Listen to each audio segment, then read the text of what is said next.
Oi, gente! Sejam bem-vindos a mais um vídeo do meu canal. Tudo bem com vocês? Espero que sim. Hoje eu resolvi trazer pra vocês coisas que eu ando aprendendo com os meus livros favoritos da vida.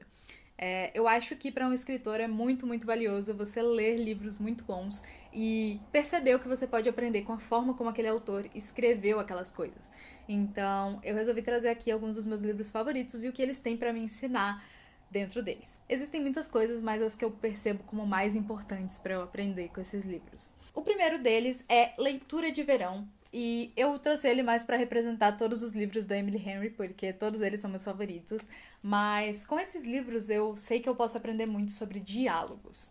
Porque a Emily Henry, ela tem esse jeito de escrever seus personagens conversando e interagindo uns com os outros, que faz você sentir que você tá sentado num parque ouvindo pessoas reais conversando, mas pessoas reais muito mais inteligentes, dinâmicas, divertidas e interessantes do que as pessoas que você encontraria na rua de verdade. Então, essa é a parte boa de se escrever uma história, porque você pode deixar os seus personagens tão legais ou tão chatos quanto você quiser. Você não tá presa pelos limites da realidade. Mas esse dinamismo entre as pessoas, essa ideia de que um fala algo e o outro rebate, e a coisa é muito dinâmica, é muito divertida e é muito satisfatória de ler, isso é uma coisa que eu quero muito aplicar na minha escrita, porque eu acho que isso faz com que você goste muito dos personagens e que você se sinta parte de algo real. E eu acho que isso é muito interessante quando se trata de histórias, principalmente quando você quer que o seu leitor ame os seus personagens, mais do que qualquer coisa. Eu tive que mudar um pouco aqui a disposição da câmera porque a luz tá mudando. Eu tô gravando aqui no final da tarde, então perdão, vamos continuar. O próximo é O Nome do Vento e O Temor do Sábio, do Patrick Rothfuss. Esses livros têm muito a me ensinar num quesito de criação de mundo, com toda certeza. O mundo que o Patrick Rothfuss nos insere nesse primeiro livro é muito confortável pra mim. Eu me sinto muito feliz com a inserção da taverna, do universo ali ao redor da taverna, com a universidade e com todas as coisas que a gente é apresentado nesse primeiro livro. Então é como um prato de sopa quentinho, uma música ao lado de uma fogueira e um lugar onde eu sempre posso pensar que ele existe em outra realidade alternativa ali do lado, sabe? Que eu posso entrar nele quando eu quiser. Então é um mundo muito interessante e a forma como o Patrick Rothfuss insere é a parte mais legal, porque ele não te faz um infodump em nenhum momento. Ele pega o personagem e faz o personagem experimentar coisas do mundo e interagir com coisas desse mundo, e aí ele te faz entender que aquilo existe. Então, você fica cada vez mais apegado ao mundo, cada vez mais apegado ao personagem, porque você é apresentado a essas partes do mundo à medida que ele experiencia. Então, você automaticamente faz a ligação e é como se você tivesse vivido aquilo também. Então, ao invés de ser um livro de história, tipo, como se você estivesse lendo a história do nosso mundo numa aula de história, você tá vivendo com o personagem aquela situação, então acaba sendo muito real. E no segundo livro ele simplesmente explode sua mente, levando esse mundo a outro patamar, porque a gente sai daquele núcleo fechadinho e pequeno que a gente estava no primeiro livro e vai pra uma história muito maior. A gente vê que esse mundo é muito maior do que a gente pensava, e a gente conhece mais culturas, mais povos, mais mitos, mais magia, e é realmente de explodir a cabeça o quanto de criatividade esse homem tem. Então, eu diria que esses livros têm muito a me ensinar no quesito de construção de mundo. O Mar Sem Estrelas e O Circo da Noite, da Erin Morgenstern, tem muito a me ensinar no sentido de escrita que te confunde, mas ao mesmo tempo te maravilha. Então, ela tem aquele tipo de escrita que você entra e você sente a vibe. Ela não só passa a energia das histórias dela com os cenários, os personagens e descrições. Ela passa com as palavras que ela escolhe escrever as frases, ela passa com a forma como ela costura essas palavras e com a forma como a história é contada.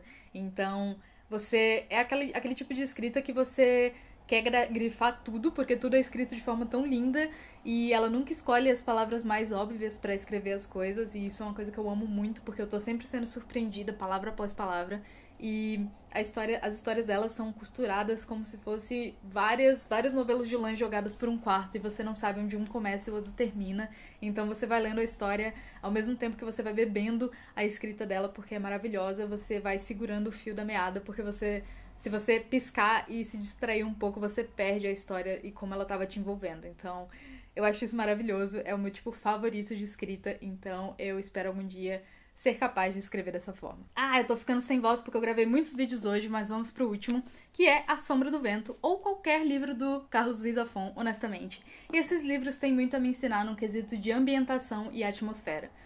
Sério, se algum dia eu for pra Barcelona, eu espero que ela seja exatamente como Carlos Ruiz Zafón descreve, mas eu já sinto que eu conheço Barcelona, porque a forma como ele traz a cidade, ela é como se fosse um personagem da história como qualquer outro. Ela tem cara, tem personalidade, ela tem seus lados sombrios e seus lados bons, e cada esquina que a gente vira nesses livros dele tem algo a ser descoberto. E eu adoro a forma como eu consigo visualizar a Barcelona dele. A Barcelona nevoenta, a Barcelona com becos sem saída e becos estranhos e calçadas em frente a prédios muito bonitos e antigos e coisas no subterrâneo que não deveriam estar ali e coisas sinistras e coisas boas e bonitas e pessoas caricatas que fazem parte da cidade e tudo isso faz parte da atmosfera que ele criou e da ambientação que ele criou, a forma como ele resolveu apresentar esse ambiente. E isso é uma coisa que eu acho que em qualquer cenário que você for colocar seus personagens deve ser feito, porque faz com que o ambiente, faz com que a atmosfera conte uma história também. Ele dá o tom. E o Carlos Ruiz Zafón faz isso muito bem com o tom que ele dá pra Barcelona, especificamente. Então, eu sei que eu tenho muito a aprender com ele sobre isso. Em todos os livros dele, ele faz esse trabalho maravilhosamente bem. E é isso, eu tô sem voz, literalmente, então eu vou parar agora por hoje, até porque o sol já deu tchau e eu não tenho mais luz pra gravar e a minha bateria tá piscando em vermelho, então eu vou finalizar isso aqui antes que acabe a bateria. Eu espero que esse vídeo tenha te ajudado, ou pelo menos te dado recomendações de livros maravilhosos pra você ler, e também te inspirado um pouco a olhar para os seus livros favoritos e ver o que você pode aprender com eles, porque as histórias favoritas da gente têm muito a ensinar, e quanto mais a gente ama algo, a gente mais consegue ver os pontos que são maravilhosos e que podem agregar na nossa própria arte. Então eu espero que você faça esse exercício por aí também.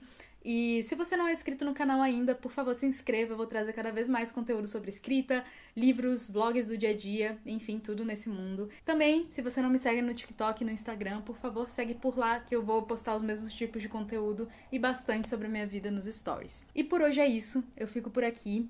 Muito obrigada por ter assistido esse vídeo e até o próximo. Tchau!